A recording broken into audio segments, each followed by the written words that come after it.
Lotus Eaters G3. This is just a kind of like a walkthrough tutorial on how to get yourself acquainted with this piece. So you wait for 4 measures. I think guitar 1 and 4 are doing something like.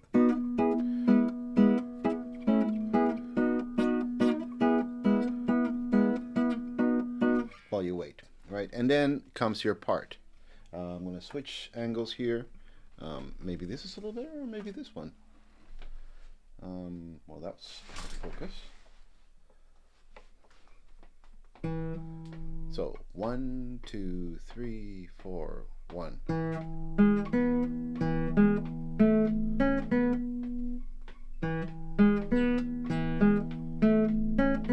Right? So you do that twice, and then you move on to this part that is going to repeat.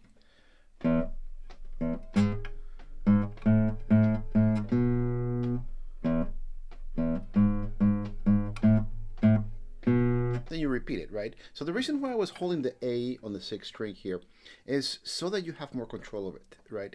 Notice that the first time is on triplets, then the next time is, right? So it's very short. So those little dots, the staccato, means that you want to lift a little bit, right?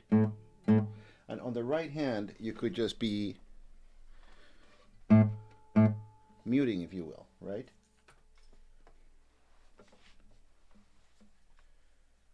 Right, so you have.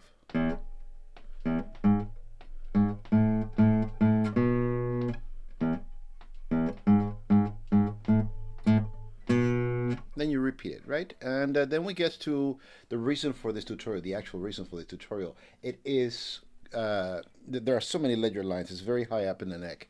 In the version that I put in there in the fingerings, it says 13th position. That's wrong. Actually, it's 12th position, right? Because you have a G natural. 3, 4. And it says 3, it says 2, but it's supposed to be 3 because it's an F sharp, right? So left hand, 1, 2, 3, slowly.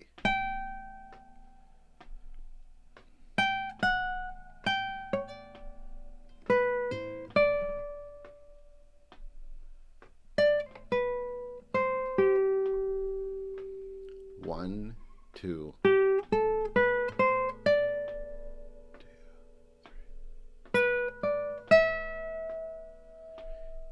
4.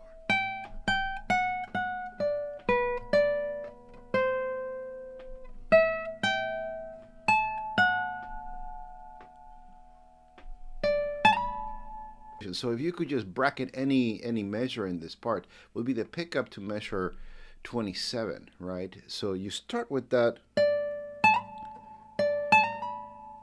right, where you really have to push over and get that microphone out of the way.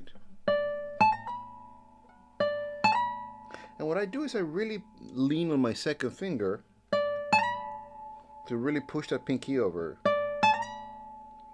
right? And then you have, now I actually have a cheat because I have a dot right here on the 17th fret, right? Right? I'm gonna move that microphone out of the.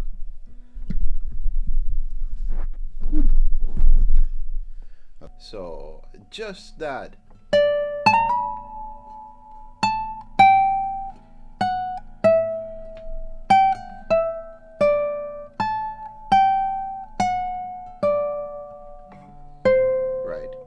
I did that kind of by memory. I didn't jump over to the music. It'd be a good idea to actually mark the music here because it is just to mark that you have to look at the guitar and then to get yourself back to that. It's good to see where you are in the fretboard. So memorize that a little bit and then look at know where in the music you are so that you don't run into the problem that I just did.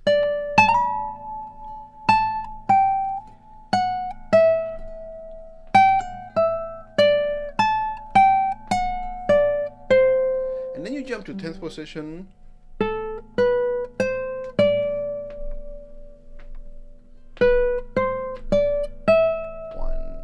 2, and 3, 4, 1, and 2, 3, 4, and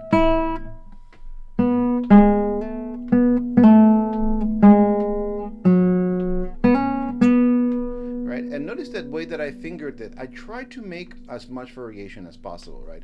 So sometimes I'm playing the B open, sometimes I'm playing the B on the third string. And it really kind of adds more character to it, but the director of the ensemble might want just straight open Bs, and that's fine, but I think it adds more color to it. That is really the hardest parts of this. You notice a lot of repeat in what you have. 1, 2.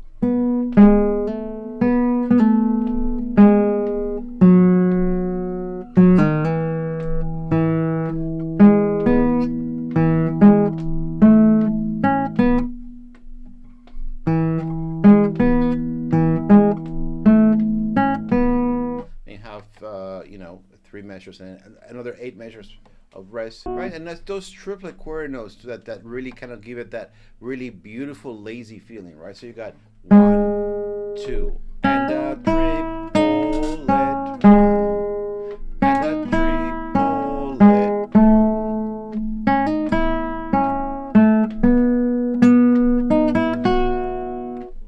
1, right? And then after that you get to E, which is very similar to what you saw before, right?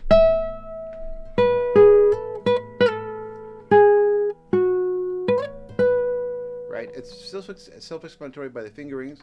Then you have a repeat of that. The ending is slightly different.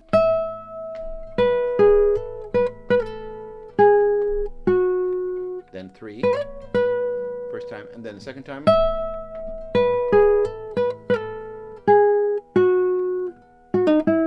Right? Substituting 2 for 4, right?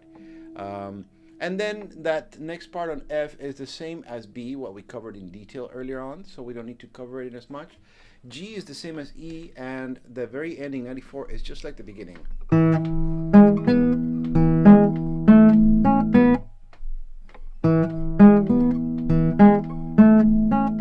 You usually repeat it until you fade.